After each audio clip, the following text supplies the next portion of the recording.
Kyle here to be reviewing set 71809 Egalt the Master Dragon. The set released January 1st of this year, retails for €70 with 5 minifigures. Yet another banger mech suit. Lloyd uses the new mask piece introduced here in light green and dark green.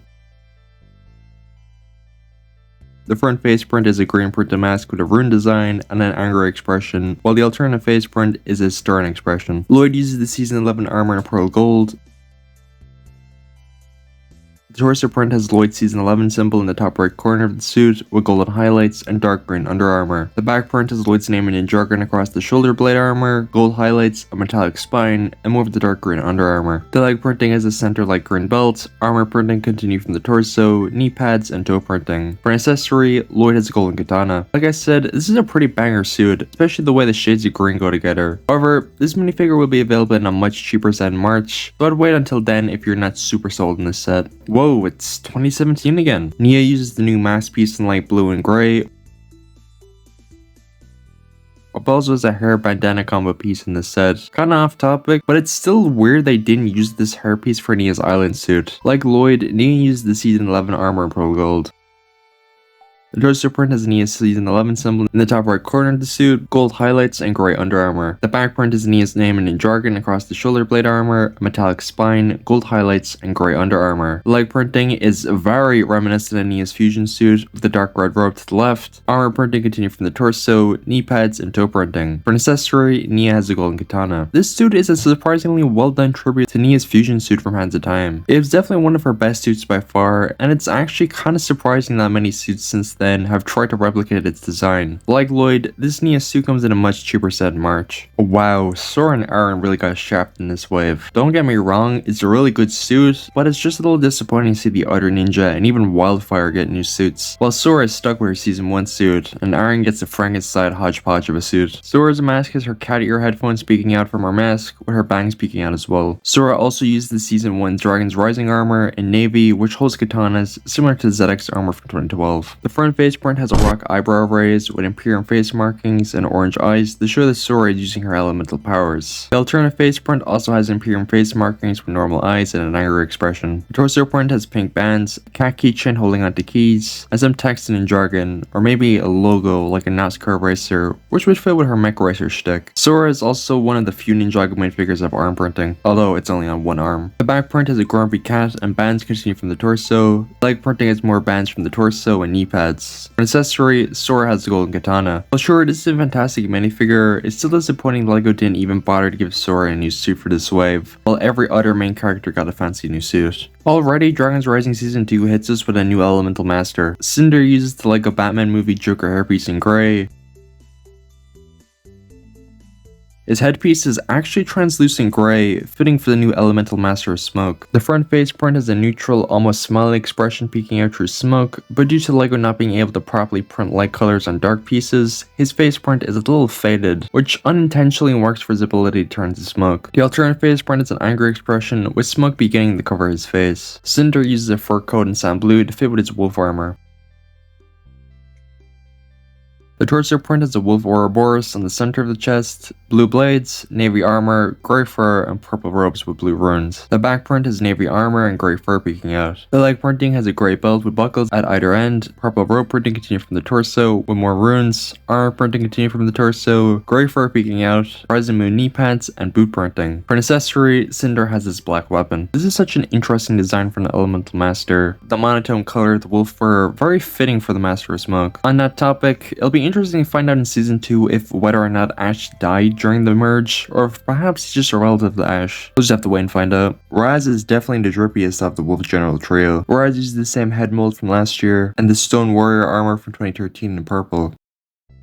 The torso print has purple open robes, grey and black robes, as well as a light blue belt with a wolf Ouroboros belt buckle. Unfortunately, Raz doesn't have arm printing this time around, but in the context of the show, this could be due to Raz wearing robes with sleeves. The back print is a purple color, a waning crescent moon with runes, and belt printing continued from the torso. The leg printing is a silver belt with blue arrows, robe printing continued from the torso, knee pads, and boot printing. An accessory, Raz has a silver hammer. This is easily Raz's best minifigure so far. The way the purple, light blue, and black go together is perfect. Down to the last minute details.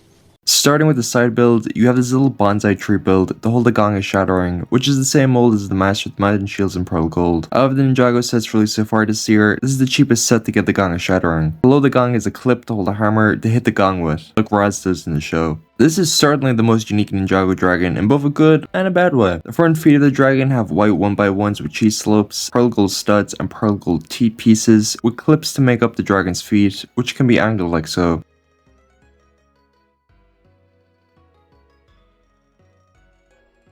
The sides of the feet use red bar pieces with a red flag at the back. The feet of the dragon are connected to the legs by ball joints, allowing for articulation.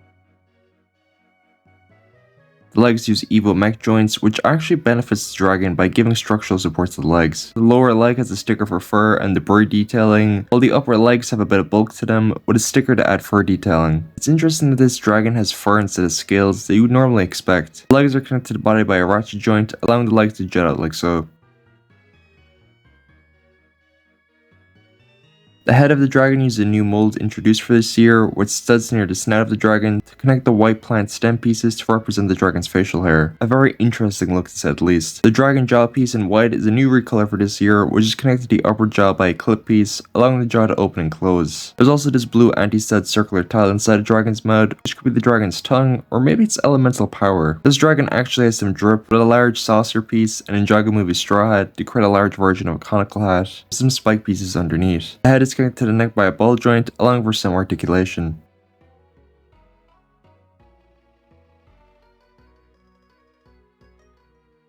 The dragon's neck has circular tiles at either side, with a sticker that has this symbol that will presumably have some lore significance in the show. The dragon's neck is connected to the body by a ratchet joint, which is not the best. Since it's a ratchet joint, you can't move the dragon's neck upwards, but instead from side to side. It goes without saying that they should have used a ball joint to allow for more articulation with the dragon's neck, although it could simply just be because the dragon's head was too top heavy for a ball joint, so instead the designers went with a ratchet joint, which if so, that's pretty understandable. The body of the dragon has a similar look to Lloyd's legendary dragon from 2021. Across where the spine would be are these feathers connected to circular tiles, which again is a very unique look to this dragon instead of the usual scale detailing. The wings of the dragon connect to the body by ball joints, allowing them to flap up and down, which could be a neat play feature for younger Ninjago fans.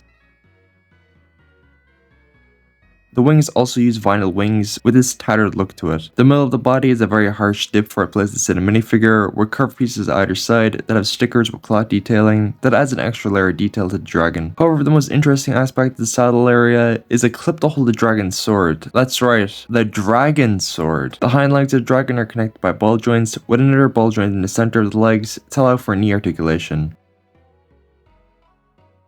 The hind feet use the mech fingers and pearl gold from last year as the dragon's toes, which is a really neat use of parts.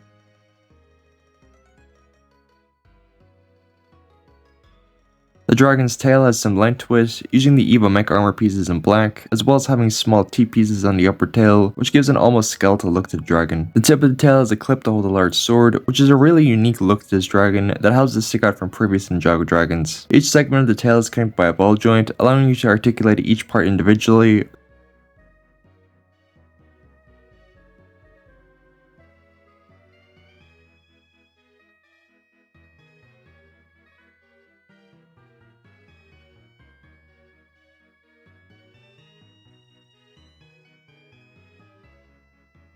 Or swing the entire tail from the back side of the dragon, which is also a way for the dragon to swing its sword. Again, a very cool aspect of the set. Not to be broken record, but this truly is one of the most unique Ninjago dragon designs. It sort of feels like a Wu dragon, which is probably intentional, as apparently this guy's going to be a mentor figure or new sensei for the ninja in the show, which is going to be very interesting to see play out. The front of the instructions have a bland CG runner to set, a winnow at the back with movie Lloyd, and it's for the rest of the January 2024 wave, and Lloyd running across the progress bar. For the first dragon set of the year, this is an incredible start. The design helps it to stand out from both other Ninjago dragons, as well as sticking out from Wu dragons. Now, the most controversial aspect of this set is the price tag. There was a lot of people on Twitter saying that this set is overpriced, and honestly, I don't know. I think this set should have been like $10 cheaper for sure, but what you get is pretty great. But just as a reminder, if you're on the fence about getting this set, Lloyd, Nia, and Cinder are all going to be available in a €20 mech set in March, and Raz, along with the Gong of Shattering, are going to be available in the Shadow Dojo, which is also releasing releasing on March 1st. So if you don't really have an interest in this set, there's other options out there. But if you enjoyed today's video, make sure to subscribe and hit the bell to stay notified for my future LEGO set reviews. And if you want to help the channel financially, consider becoming a channel member for only €2 a month. Until next time, see ya.